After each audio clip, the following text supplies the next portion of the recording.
All the narration in the world will not sell a book.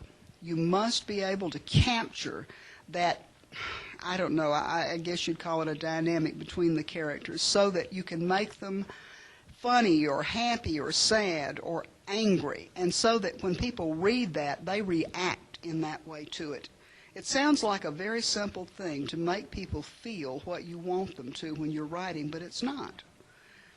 It takes a long time to learn it. It takes a lot of doing. It's the closest analogy to it is algebra. Anybody ever take algebra? Do you remember how awful it was?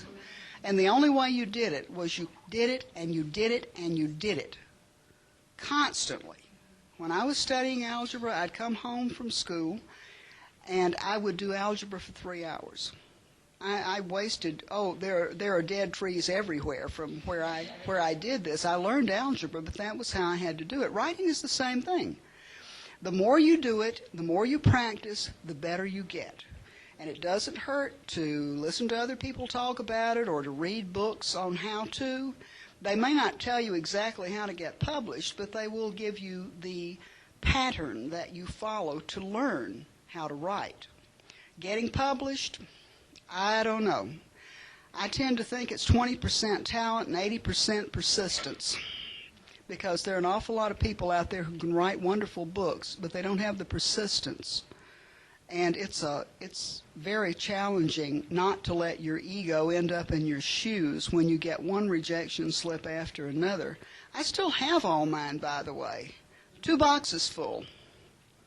And I look back and I say, gosh, I've come a long way. But I couldn't give these books away when I started out. There was nobody who really wanted to publish me. And I found this little company.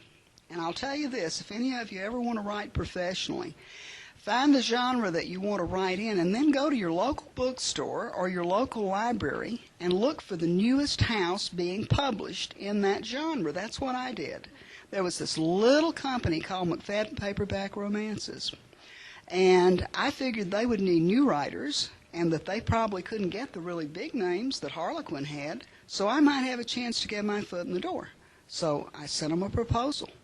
And they called me back on the phone from New York, and in my little town, a phone call from New York, woo!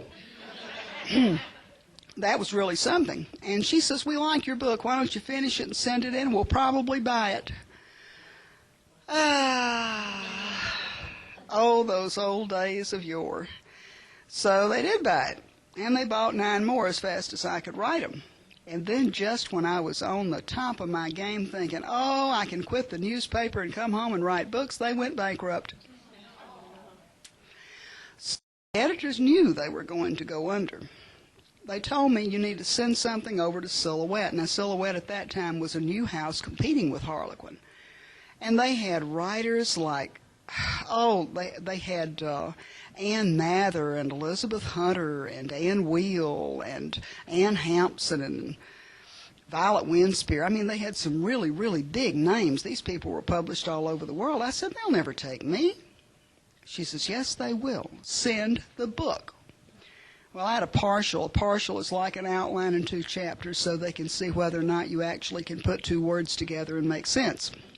So I sent it off, and the editor called me back from New York again. Wow!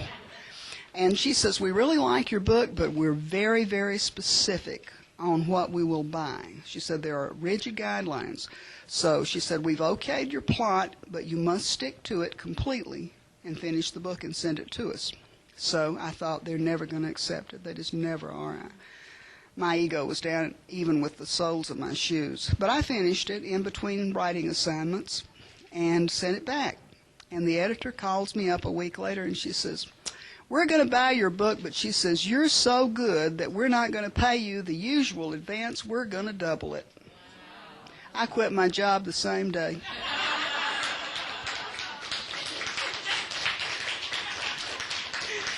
Now, it wasn't quite that easy. When I quit the job, they said, you can come back anytime if you want to. So I had the door open. It wasn't really that big a gamble.